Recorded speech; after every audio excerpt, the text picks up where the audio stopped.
Padres e hijos. Nuestra clase más difícil. Continuación del mensaje de Jesús a Bill. Entonces, esta es la clave para ser un padre amoroso y de mentalidad correcta. No damos a los hijos poder sobre nosotros, y cuando lo hacemos, nos perdonamos. Esto no conlleva la intención de inducir culpa, sino la de aprender que cuando nos alteremos con los hijos, debemos recordar que el enfado no guarda relación alguna con ellos, tal y como el enfado de Bill no tenía nada que ver con que su padre destruyera su oficina. Como hemos visto, él quería que su padre la destrozara. Si me enfado por algo que mi hijo me ha hecho, es un indicativo de que yo quería que eso ocurriera. De otro modo, no habría perdido la calma. Deseaba que la responsabilidad de mi intranquilidad recayera sobre ese hijo, nieto o quien quiera que fuese. Por eso nos alteramos y nos impacientamos, y por eso nos sentimos responsables. Además, a los hijos les encanta hacernos sentir responsables de los tremendos que son, formando así un dueto de culpa y acusación. Padres e hijos gatean en el arenero, lanzándose mutuamente a los ojos arenas de culpa. Todos somos expertos en esto. Volvamos a plantear este importante punto, una de las grandes ilusiones de este mundo. Es que los padres son responsables de los hijos, lo que omite que los niños vienen a este mundo con egos totalmente desarrollados. Por nuestra parte es arrogante, poco amoroso y desconsiderado creer que tenemos poder sobre nuestros hijos. Es cierto que ejercemos poder sobre sus cuerpos, pero no sobre sus mentes, y esos instrumentos de decisión son los únicos que determinan si sus vidas son un éxito o no. Si nos sentimos responsables de nuestros hijos, estamos haciendo justamente lo que Jesús en este curso nos previene que no hagamos: subestimar el poder de la mente. Si nos sentimos responsables de sus neurosis, sus psicosis, sus problemas, sus incapacidades para convertirse en lo que nosotros queremos, o de que escojan la pareja inapropiada o la carrera equivocada, tan solo les estamos transmitiendo que son débiles y que carecen de poder, lo que sería el resultado de lo que hemos hecho de ellos, una verdadera chapuza. Entonces nuestros hijos no tendrían esperanza alguna, pues ésta reside exclusivamente en que se les recuerde que disfrutan del poder de elegir. Por lo tanto, la tarea como padres es recordar que no carecemos de mente, sino que somos una mente plena, y se lo mostramos mediante nuestro ejemplo. Cuando nos sentimos responsables de ellos, reforzamos en nuestros hijos la carencia de mente. Sin embargo, cuando no respondemos a sus acusaciones, les recordamos que ellos son una mente plena. Si son un fracaso como adultos, ello es la consecuencia de su decisión. No les restregamos este hecho por la cara, con lo que estaríamos retosando en el arenero de la culpa, sino que demostramos de manera bondadosa y apacible lo que significa levantarse del arenero del ego. Más aún, reconocemos el terror que tienen al levantarse con nosotros y el plan de su ego para permanecer en el arenero y arrastrarnos a participar en el juego de la culpa. Puesto que, repito, no somos responsables de los hijos, sino tan solo de nosotros mismos. Jesús le dice a Bill que sus padres no fueron causantes del miedo que sentía a impartir la clase de psicología de las anomalías. El miedo procedía de su propia decisión. La esencia de este mensaje es que la mente de Bill es todopoderosa y que él ya no necesita dar a sus padres o a sus alumnos el poder que es legítimamente suyo.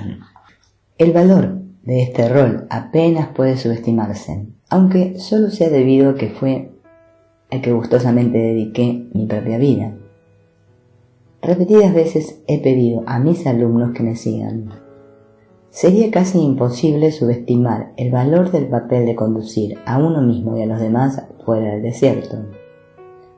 El desierto es el sistema de pensamiento del ego y no podemos guiar a otros fuera del desierto nos guiamos a nosotros mismos y no podemos hacer esto si alguien no nos ayuda. Esta ayuda es el rol de Jesús que motiva a todos sus hermanos menores a abandonar el arenero y a irse con él. Pero en lugar de irse con él, lo que hizo el mundo fue bajar a Jesús a su nivel, como evidencia el Nuevo Testamento y los 2000 años de tradición cristiana. Por ejemplo, el cristianismo ha construido todo su edificio teológico sobre la doctrina de que Dios envió a su Hijo al mundo como un cuerpo. En cambio, Jesús en el curso básicamente nos dice: ven a donde me encuentro en la mente sanada, levántate y abandonemos juntos el arenero del pecado.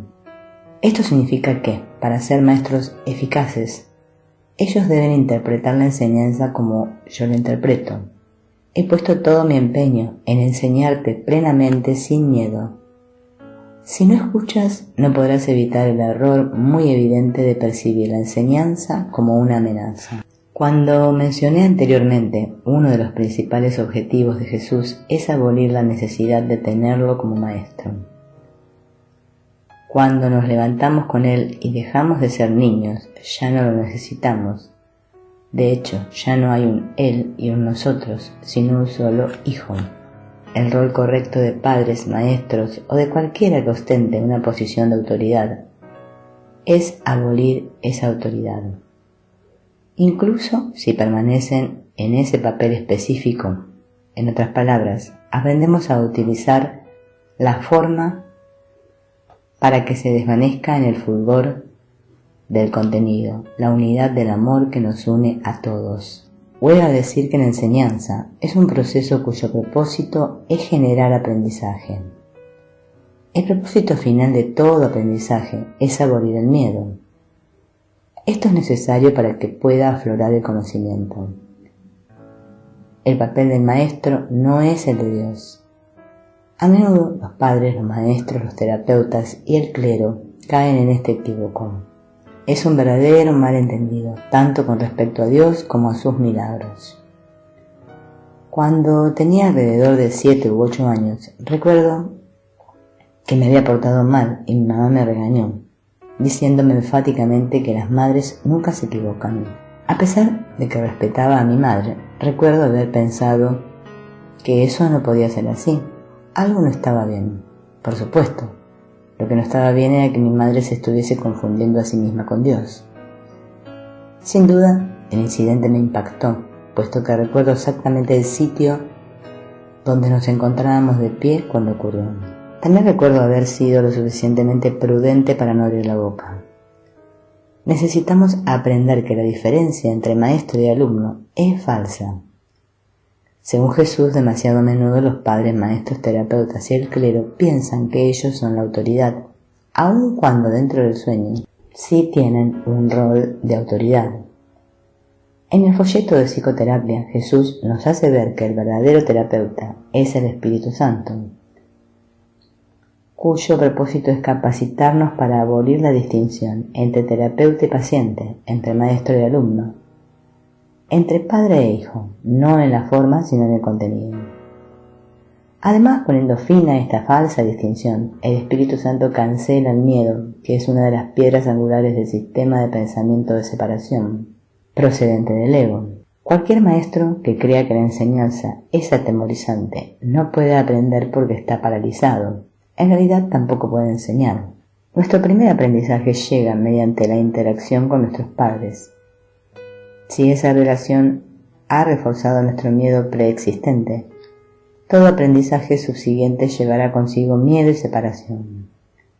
Sin embargo, necesitamos aprender que podemos permanecer en el rol de autoridad sin volvernos autoritarios. Utilizando a Jesús como nuestro modelo, aprendemos a ver la diferencia entre tener autoridad y ser autoritario. En otras palabras, no nos confundimos a nosotros mismos con Dios. Bill tenía mucha razón al sostener que este curso es un prerequisito para el suyo. Sin embargo, en realidad estaba diciendo mucho más que eso. El propósito de este curso es prepararte para el conocimiento, el único propósito real de cualquier curso legítimo. Todo lo que se requiere de ti, como maestro, es que me sigas. Bill, por lo tanto, estaba en lo cierto cuando mantenía que un curso de milagros lo ayudaría a impartir su clase con Jesús como guía. Sí, dentro de la ilusión, Jesús es de hecho el reflejo de la unidad de Dios. El propósito de seguirle es volvernos como Él, para que entonces enseñemos a otros que ellos son como nosotros. En este contexto, con frecuencia, cito el poema de Helen a Jesús, nuestra plegaria a Jesús y a nosotros mismos, en la que pedimos volvernos como Él, el símbolo del Cristo que es nuestro ser. En manos santas tu regalo tomo, pues tú las bendijiste con las tuyas. Venid, hermanos, ved cuán semejante a Cristo soy, y también a vosotros, a quienes Él bendijo y mantiene unidos como uno solo conmigo. Cuán semejante a Cristo soy y también a vosotros, somos uno. Aprendemos esto al elegir como Maestro Jesús, aprendiendo a volvernos quién es Él. Y al volvernos Él, enseñamos como Él. Para redundar en la idea, el propósito de cualquier situación que nos involucre como autoridades es abolir esa posición en nuestra actitud. Si bien podemos ser más sabios y tener información para impartir a otros, necesitamos mantener el respeto a todas las personas como criaturas de Dios, a todos los que enseñemos, criemos o guiemos. De nuevo, el reto es mantener la forma de la separación y, sin embargo, enseñar el contenido de la unidad. Este contenido de respeto significa no atacar, juzgar ni condenar a nuestros hermanos, ni tampoco ponerlos en pedestales. Bien. Continuación del mensaje de Jesús a Bill. Siempre que alguien decide que puede desempeñar bien exclusivamente ciertos papeles, pero otros no, solo es un intento de transigir que no funcionará. Si Bill tiene la falsa creencia de que está haciéndole frente al problema del miedo, al desempeñarse bien como administrador y como maestro de internos residentes, pero no como maestro de estudiantes, simplemente se está engañando. Él se debe más respeto a sí mismo. Jesús se refiere a la alegación de Bill de que él podía hacer algunas cosas, pero otras no. Una afirmación de la primera ley del caos, según la cual hay una jerarquía de ilusiones. Jesús no está diciendo que seamos capaces de hacerlo absolutamente todo. Habla más bien de los intereses que tenemos depositados en ser capaces de hacer solo algunas cosas y otras no. Bill decía que tenía la capacidad de ser administrador. Era el jefe del departamento y de ser profesor de posgrado. Más que impartir cátedra, supervisaba las prácticas de los psicólogos internos residentes. Pero sostenía con firmeza que no podía enseñar a estudiantes de licenciatura. Por eso en esencia Jesús dice, no es lo que puedas hacer, sino que no lo quieres hacer, lo que literalmente te permite asesinar sin pagar por ello. Señalas con un dedo acusador a tus padres diciendo, por vuestra causa no puedo hacer frente a una clase y enseñar. Mi incapacidad es una acusación condenatoria contra vosotros. Este es el significado de la línea que viene casi al final del texto. Y lo que ves en cualquier clase de sufrimiento que padezcas es tu propio deseo oculto de matar. Por eso, la ansiedad de Bill ocultaba su deseo de matar a sus padres como castigo por la manera falsa y pecaminosa en que lo habían percibido. No hay nada tan trágico como el intento de engañarse a uno mismo, pues esto implica que te percibes tan indigno que el engaño te viene mejor que la verdad. El engaño es que somos unos ineptos, discapacitados, defectuosos y fracasados. Este concepto de nosotros mismos no es más valioso que ser un perfecto hijo de Dios, porque como cuerpos tenemos que ser los pecadores y no los hijos que Dios creó como Él mismo. Lo que es más, si somos capaces de funcionar como lo hacen las personas normales, Sin duda nosotros no pudimos haber destruido el cielo, dado que somos unos desgraciados de ínfimo nivel. ¿Cómo podríamos haberlo hecho? Así, en ese sentido, juzgamos que el engañarnos a nosotros mismos es preferible a la verdad de quienes somos. O bien funcionas en todos los papeles que debidamente has decidido desempeñar, o no puedes funcionar con efectividad en ninguno de ellos. Aquí sí, la decisión es entre todos o ninguno. Una vez más, obviamente hay roles que no son adecuados para nosotros. No todo el mundo tiene que ser un físico nuclear o profesor, por ejemplo. Jesús se refiere al rol que debidamente hemos decidido desempeñar. El de padres o maestros, por decir algo, un rol que nosotros elegimos antes de venir. Y luego insistimos en que no lo podemos hacer.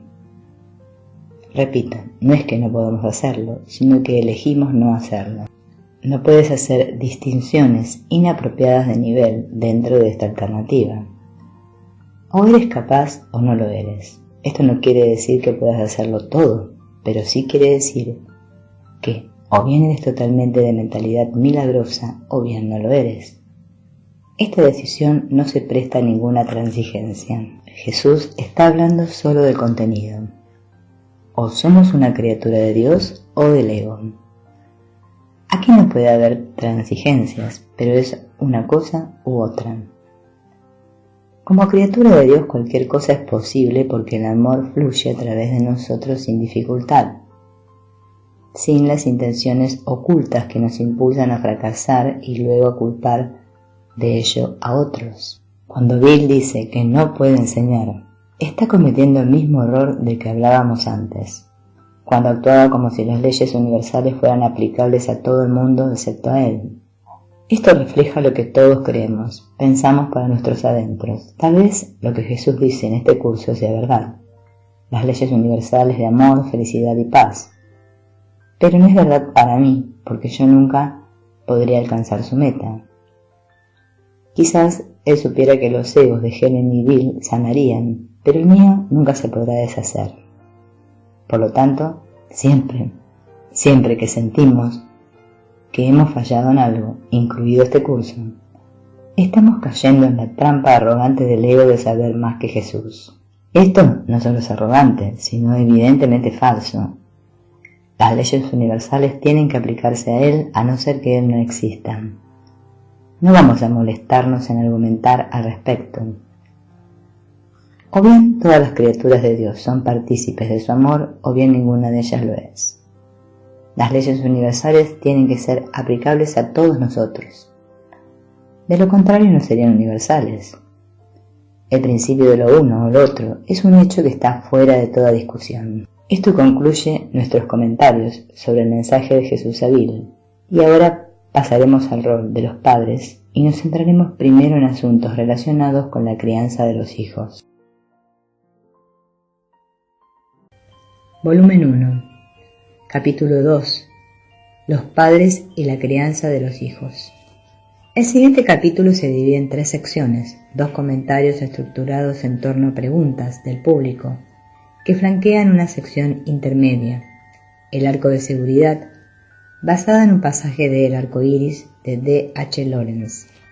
Comentario 1. Establecer límites a través de la disciplina. Pregunta. Tengo un problema con mi hija de 7 años, que no limpia su habitación. ¿Es erróneo establecer límites y decirle que si no lo hace habrá consecuencias? En otras palabras, lo importante es desde qué actitud interna me expreso y que, mientras esté unida a Jesús, actúe con amor y no oiga la voz de mi madre en mi cabeza. ¿Todo estará bien? Respuesta. Sí, esa es la idea correcta.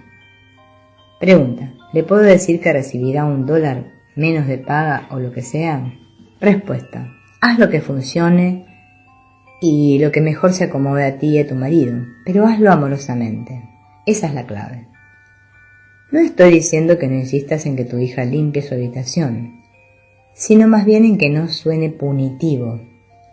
Piensa en unos niños pequeños que están en una escuela, donde hay 2 maestras de aritmética, una amable y la otra odiosa. Una los corrige apaciblemente mientras que la otra enseña infundiéndole el temor a Dios en los niños, humillándolos si dan una respuesta errónea. Durante décadas, los estudios han demostrado que a la larga, el aprendizaje es más práctico y eficiente bajo condiciones de refuerzo positivo en lugar de negativo. Con el segundo solo hay miedo. Es cierto que el aprendizaje se lleva a cabo incluso en un ambiente negativo, pero no es la clase de aprendizaje que deseamos para nuestros hijos, pues aprenden que no se puede confiar en las autoridades y que hay que temerlas. Entonces, llegan las fantasías de que un día seré una autoridad y podré hacer lo mismo que me hicieron a mí. Repito, no es lo que hacemos con nuestros hijos, sino cómo lo hacemos. Cuando nuestra paz se altera porque sus habitaciones están sucias y desordenadas, sabemos que algo no va bien en nosotros. Nuestra típica respuesta es fastidiarles de lo lindo, lo cual no beneficia a nadie. Todos los padres saben lo difícil que es criar a los hijos.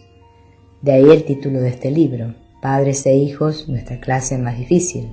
Incluso parece peor hoy en día que cuando nosotros estábamos creciendo, porque los controles sociales ya no existen. Además, el respeto a la autoridad casi ha desaparecido.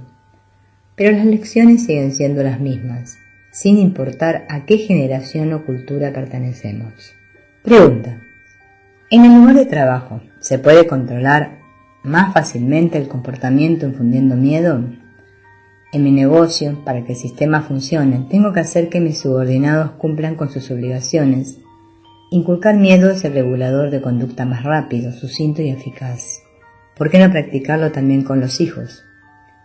Si se inculca miedo, la habitación se limpia antes, con menos dolores de cabeza. Pero estás diciendo que tenemos que ser capaces de sacrificar la forma y no sucumbir a la tentación de utilizar el miedo, incluso si parece más eficiente. Respuesta: absolutamente cierto, porque los efectos a largo plazo son devastadores. Los efectos a corto plazo son los que dijiste, pues no cabe duda de que motivar a las personas mediante el uso del miedo puede tener resultados rápidos y eficaces. Una típica historia de la IBM cuenta que un empleado recién contratado preguntó un día a su jefe si tenía que acatar las normas de ponerse camisa y corbata todos los días. El jefe respondió: solo si quieres trabajar aquí. Por eso el miedo hará que terminen las tareas y que se limpie la habitación. No obstante, estás sembrando semillas de revolución. Lo que te ayuda a sacrificar los beneficios a corto plazo es entender la diferencia entre forma y contenido. Los beneficios a corto plazo son siempre forma. Conseguiré que se haga el trabajo, se limpiará la habitación, el informe llegará a tiempo. Por otra parte, si eres consciente de que lo que quieres que tus hijos aprendan y lo que quieres que se les inculque a tu personal es un contenido de amor, estarás dispuesto a sacrificar la forma. Quizás el trabajo no será tan perfecto, la habitación no quedará tan limpia, los informes se retrasarán un poco. Tal vez no todos los trabajos se harán con el perfecto esmero que te gustaría, pero tus hijos y tu personal aprenderán lo que significa ser amoroso, lo cual quiere decir que los hijos y las personas atendidas por el personal aprenderán amor. Tal vez no haya efectos inmediatamente observables, pero todos crecerán y, a largo plazo, serán evidentes los efectos positivos. Podemos lograr que eso suceda, como padres, supervisores o maestros, si somos más conscientes del contenido que de la forma. Un curso de milagros trata acerca de cambiar la forma de culpa de la relación especial al contenido de amor de la relación santa. El amor de mano dura. Pregunta: tengo una pregunta sobre el amor de mano dura. Por ejemplo, ¿cómo sabe uno si está bien tomar a un niño en brazos cuando se pasa toda la noche llorando? Respuesta: el amor de mano dura es el que impone disciplina y límites. El amor real no tiene forma y es abstracto. Por el momento, piensa en él como el agua que fluye en un río. Algunas veces, el lecho del río va en una dirección, otras veces en otra. a veces en rocas y ramas de árboles en el curso del río. No obstante, el agua sigue fluyendo, sin tener en cuenta la dirección ni las obstrucciones. Lo mismo ocurre en las relaciones y ciertamente con los hijos. El amor se expresa a veces de una forma, a veces de otra. Una de las formas es el amor de mano dura, cuando se es firme a trazar límites e imponer las consecuencias de las acciones. El error consiste en elevar cualquier forma particular a la categoría de principio, en vez de estar abierto internamente al contenido y permitir que el amor se exprese de la manera que resulte más útil, que siga su flujo, por así decirlo. Es como si hubiese un director interno con una batuta y tú simplemente siguieses la música, que puede ser fuerte e intensa, o piano, suave, o adagio, lenta, o alegre o rápida.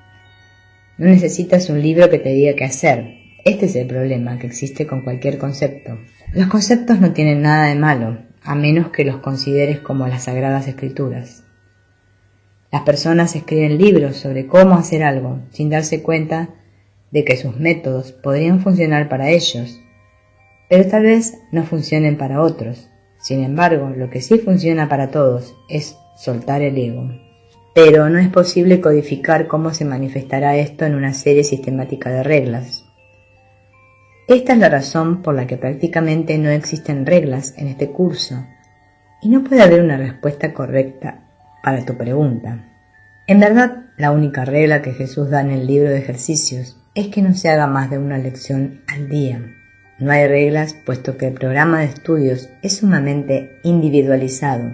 Todos somos diferentes. Por eso, el concepto de amor de mano dura solo es uno de los aspectos del amor. A veces los padres juran que nunca van a alzar la voz, pero a veces la cosa más amorosa es alzar la voz a los hijos. A veces las parejas dicen que jamás se irán enojadas a la cama o sin darse un beso y decir que todo está bien. No estoy diciendo que la gente no deba hacer eso, sino que quizás la cosa más amorosa para una pareja, en particular, sea irse enojados a la cama, luego despertar por la mañana y saber que todo está bien. En otras palabras, cierta serie de reglas puede funcionar para una persona, pareja o familia, pero no para otra. Imponer un solo enfoque a todos, no funciona. La única forma verdadera de hacer cualquier cosa es con perdón, lo cual significa que trabajas contigo mismo y con nadie más. Volumen 1. El amor condicional. Pregunta. El mensaje que me llegaba de mi padre cuando iba creciendo era que no me amaría menos que me fuera bien en la escuela. Me he aferrado a eso y se lo he transmitido a mis 3 hijas. En mi mente tengo la sensación de que la respuesta de una de mis hijas es, bueno, yo no voy a obtener buenas notas, y no las obtiene. Ahora me doy cuenta de que no ceso de enviarle un mensaje de amor condicional. Tengo una hija a la que le faltan 6 semanas para graduarse y que tal vez no se gradúe. Luego la mediana compensa todo eso al traer a casa solo sobresalientes. ¿A dónde voy a partir de aquí? Respuesta. No vayas a ninguna parte. Quédate con lo que has traído a tu conciencia. Reconoce el dolor que te causó cuando eras niña, aun cuando tal vez no lo hayas experimentado así, utilizando la famosa cita bíblica. Date cuenta de que los pecados de los padres recaen sobre la 3ª y 4ª generación, que lo que te hizo tu padre se lo estás haciendo ahora a tus hijas. Fíjate en que eso no te hace feliz, ni va a hacer felices a tus hijas. Y por último, entiende que tu vida entera se ha construido sobre esa idea, no tanto sobre el símbolo de las calificaciones, sino sobre el amor condicional. Esto te ayudará a ver cuán poco bondadoso es todo esto. Cuanto más te permitas sentir el dolor, más fácil será soltarlo. Pero no te empeñes en soltarlo, simplemente fíjate en lo que has hecho de la situación. Entiende sus raíces y que esta es una lección importante para ti y para tu familia. Tienes una oportunidad, como se expone en el folleto de psicoterapia, de darte cuenta de que esto es un canto fúnebre que te has estado entonando a ti misma, un canto fúnebre que es el fundamento de la vida de tu ego y el que le diste continuidad en tus hijas. Escucharlo, el canto fúnebre, es el primer paso en la recuperación. Cuestionarlo tiene que convertirse entonces en tu elección. Tus ojos se están abriendo al fin, no hagas nada más.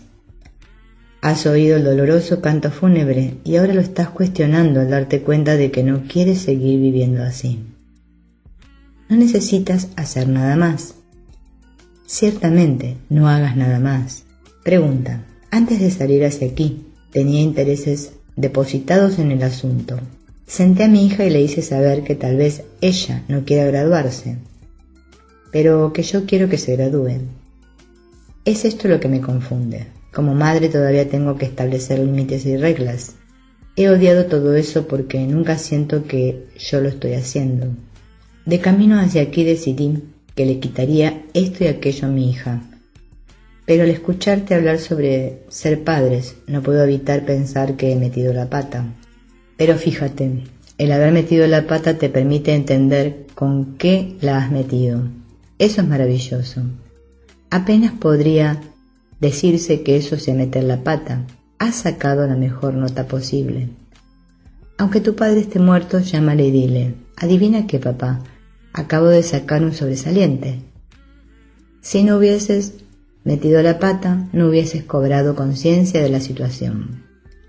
Has alcanzado el punto donde ya puedes decirte a ti misma que eso es lo que has estado haciendo y cuán terrible es.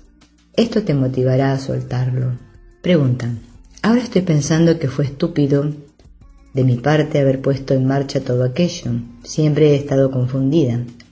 Siento que nunca crié bien a esa niña. Ahora tiene 17 años.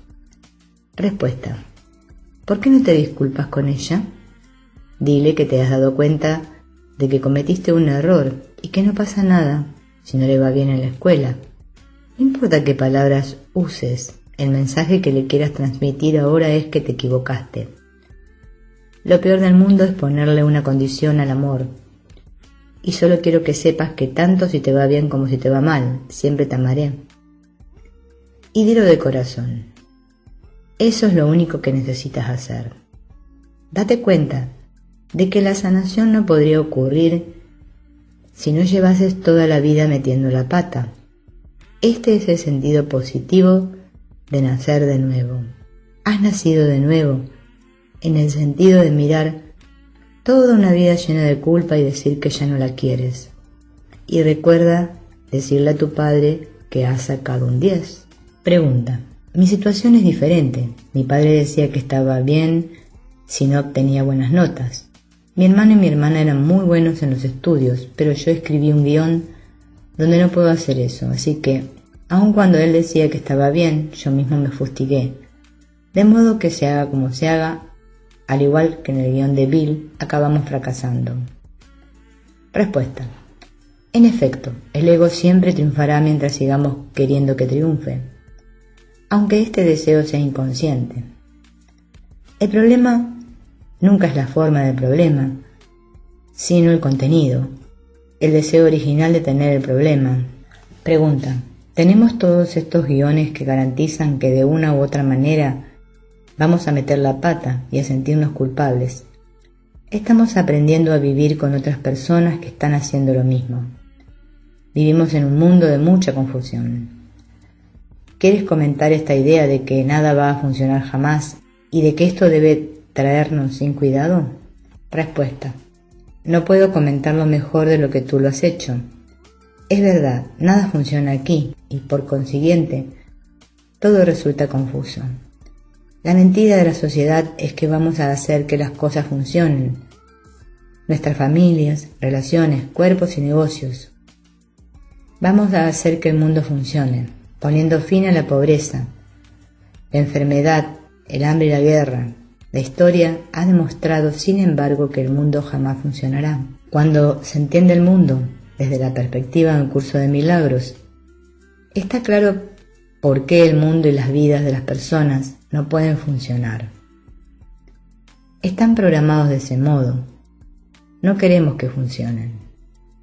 El cuadro de la crucifixión describe cómo nosotros nos crucificamos gustosamente para que otro se le pida cuentas de nuestro dolor y sufrimiento. Esto es lo que hacemos unos con otros. Queremos fracasar y esto sí funciona. Sin embargo, la manera de mirar esta locura con la mentalidad correcta es aceptar el sistema de pensamiento del ego como un hecho. Lo que en verdad funciona no es cambiar la forma, sino el contenido. Disponemos de un poder limitado para cambiar lo que nos rodea, nuestro cuerpo o de cualquier otro, por no hablar de las condiciones del mundo. Pero sí podemos cambiar de mentalidad y aprender a hacerlo es el propósito del curso. Este es el significado de la aseveración del curso. No trates, por lo tanto, de cambiar el mundo, sino elige más bien cambiar de mentalidad acerca de él. Jesús nos enseña que en este mundo imperfecto todavía podemos hacer una cosa perfecta: perdonar. Aceptar ese hecho feliz nos quita una carga tremenda. No tenemos que tener ni familias, ni hijos perfectos, ni cuerpos que funcionen divinamente.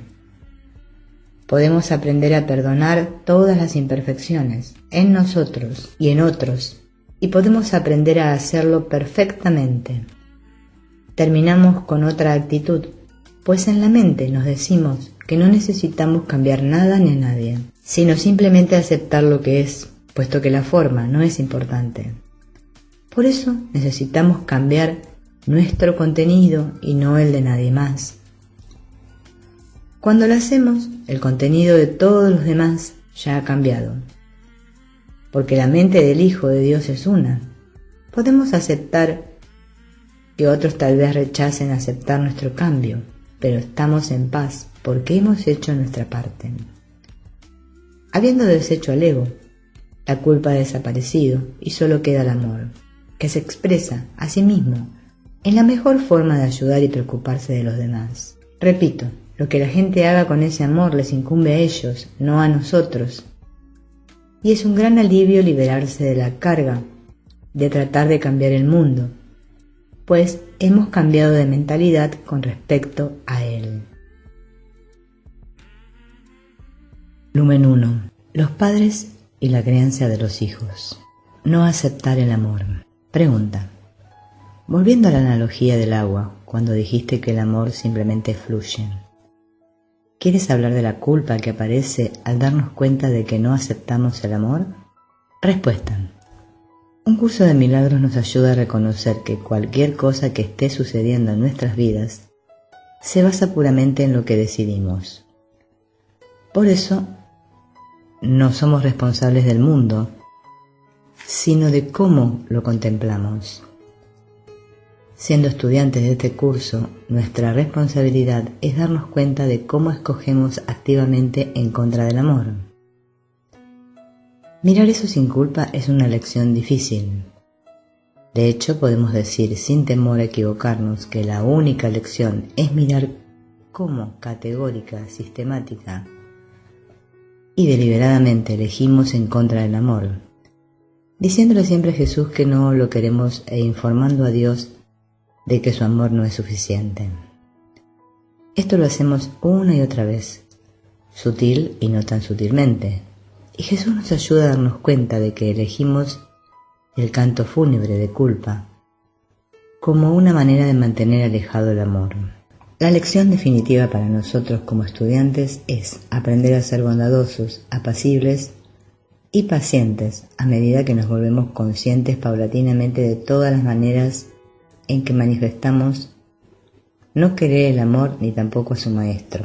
La introducción a un curso de milagros afirma: es un curso obligatorio. Al principio, Helen le dijo a Jesús que ella no creía que Bill quisiera este curso y que ella tampoco estaba tan segura de quererlo. Decirle a Jesús, no quiero tu curso ni te quiero a ti, decirle a Dios, no quiero tu amor, Y decirlo sin culpa es sumamente sanador, puesto que originalmente miramos la elección de separarnos de Dios y nos sentimos culpables. La corrección es mirar nuestra decisión de separarnos en formas muy específicas a nuestras vidas y no sentirnos culpables. Esto no significa que nos regodeemos en nuestra separación, ni que la espiritualicemos, disculpemos o racionalicemos, pero sí significa observar y ver sus consecuencias, el dolor que nos ha causado a nosotros y a otros, y darnos cuenta de que, si bien elegir estar separados nos vuelve locos, no nos hace pecaminosos ni malvados. Estamos equivocados, pero no somos pecadores. Hijo de Dios, no has pecado, pero sí has estado muy equivocado. Repito, poder ver las numerosas maneras en las que hemos apartado el amor y luego no juzgarnos por hacerlo es un logro significativo en el aprendizaje. Esto te ayudará no solo a ser más bondadoso y más apacible para contigo mismo, sino con toda la gente, incluso si los ataques de su ego son desalmados y van dirigidos a tu persona. Serás bondadoso y apacible porque entenderás la fuente del ataque. A todos nosotros, sin excluir a nadie, nos aterra el amor. Por eso huimos del hogar, entramos en el mundo y nos quedamos atrapados en el cuerpo. El pensamiento más nefasto, como hemos visto, es que incluso si de algún modo nos liberamos y llegamos a las praderas del cielo, Dios diga que nuestro esfuerzo no bastó, y entonces el portal del cielo se cerraría para siempre. Toda la gente deambula por ahí con el terror y la desesperación de que jamás regresará al hogar, sin acordarse de que seguir en el exilio ha sido su propia elección. Por consiguiente, necesitamos mirar las sombras fragmentadas del pensamiento original tal como se manifiestan en nuestras interacciones con nuestros padres, hijos, cónyuges, amigos, jefes, empleados, figuras públicas, etc. Y entonces reconocer humildemente que lo estamos haciendo de nuevo, estamos viendo al ego y no al Cristo en esa persona. No estamos sintiendo el dolor de los demás, sino mirando tan solo las cosas faltas de amor que están haciendo, han hecho o les quedan por hacer. Tenemos que aprender a ver esto en nosotros mismos y reconocer que somos nosotros los que tenemos miedo del amor. Solo necesitamos contemplar al ego sin juicios y no hacer nada más. Entonces vendrán las palabras y las acciones adecuadas, lo cual es la naturaleza de la sanación, como se afirma en el folleto de psicoterapia. Es en el instante en que el terapeuta olvida juzgar al paciente cuando la sanación ocurre.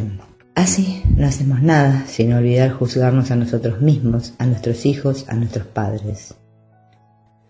Como hemos visto, no hay nada en este curso que nos diga qué decir o qué hacer. Cuando Helen le preguntó a Jesús lo que debía decir a una persona en particular, él le respondió que esa era la pregunta equivocada. Pide más bien, ayúdame a ver a este hermano a través de los ojos de la verdad y no del juicio, y la ayuda de Dios y de todos sus ángeles te responderá. Jesús estaba pidiendo a Helen que le dejara ayudarla a mirar a esta persona a través de los ojos de él en vez de los ojos del juicio. Y entonces ella sabría exactamente qué decir. Ese es el significado de los ángeles de Dios que vendrían en su ayuda. No importa lo que digamos, sino con quién lo decimos. Si juzgamos, hablamos con el ego. Si desaparece el juicio ineludiblemente, hablamos con Jesús o el Espíritu Santo. Es así de simple. Por lo tanto, la madre mira simplemente lo que ha hecho con su hija, lo que su padre ha hecho con ella, y entonces dice, eso fue un error, no era amor, sino amor especial. Pero es demasiado doloroso y ya no lo quiero. Eso es lo único que ella necesita hacer, y desde el sereno centro de su mente llegará una respuesta amorosa a nivel de la conducta. Ella no arregla la situación, pues si trata de hacerlo, estará afirmando que el problema está en el nivel de la forma. Por supuesto, esto no significa que nunca diga ni haga cosas, significa que la fuente de lo que diga o haga será una mente amorosa, libre de ego. Ella se centra exclusivamente en estar en ese espacio amoroso porque ya está allí. El juicio, la culpa y el odio nos separan de esa conciencia y por eso pedimos ayuda para deshacer esos obstáculos. Entonces lo que queda es el amor, cuyas apacibles aguas se liberan para fluir por toda la mente de la filiación. Si el lecho del río del Hijo va hacia la izquierda o hacia la derecha, nuestras palabras se adaptarán a la dirección que corresponda. Si hay escollos a lo largo del curso, el agua de nuestro amor continuará fluyendo y abrazará los obstáculos conforme fluyan. No necesitamos preocuparnos por lo específico, sino solo por sacar al ego de en medio. Practicamos esto con nuestros hijos, con nuestros seres queridos y con cada relación específica. No obstante, padres e hijos constituyen nuestra clase primordial porque estas relaciones están plagadas de culpa. En el transcurso de mi taller From vs. Content, Sex and Money, forma frente a contenido, sexo y dinero, hice el siguiente planteamiento. Puesto que el sexo y el dinero están tan orientados hacia el cuerpo, no pueden sino estar impregnados de culpa. Por eso son clases tan útiles, y no porque difieren de manera intrínseca de cualquier otra cosa. La relación entre padres e hijos es probablemente la relación más intensamente revestida de culpa de todas, y en eso radica su valor. Sin embargo, nuestra tarea es no hacer nada excepto contemplar sin juicio lo que el ego ha hecho en la relación. Cuando nos demos cuenta de que nuestro dolor procede del enfoque particular del ego, automáticamente lo soltaremos. Entonces, lo que libremente ocupa su lugar es la visión que solo ve contenido. Por eso, nuestra necesidad no es que nuestros hijos se gradúen ni que lo hagan con honores, sino que tengan la experiencia del amor, para lo cual necesitan nuestros recordatorios a fin de graduarse de la clase que Jesús nos ofrece sobre el perdón. Pero no podemos recordarles el amor a menos que nosotros lo hayamos recordado primero. El fondo de la cuestión siempre es la necesidad de perdonarnos a nosotros mismos, mirar al ego y no juzgarlo. Piercing. Pregunta. Me gustaría entender los piercings desde un punto de vista psicológico. Respuesta. Me temo que no soy un experto en piercings, ponerse anillos en lugares raros. No obstante, abordar el tema. Ciertamente las personas hacen cosas extrañas con sus cuerpos, pero siempre las han hecho. De hecho, los cuerpos mismos son extraños. A nuestra generación los anillos en el ombligo, en la nariz y en la lengua nos parecen raros, pero estoy igualmente seguro de que cuando comenzaron a usarse los pendientes, también se percibía como algo estrambólico.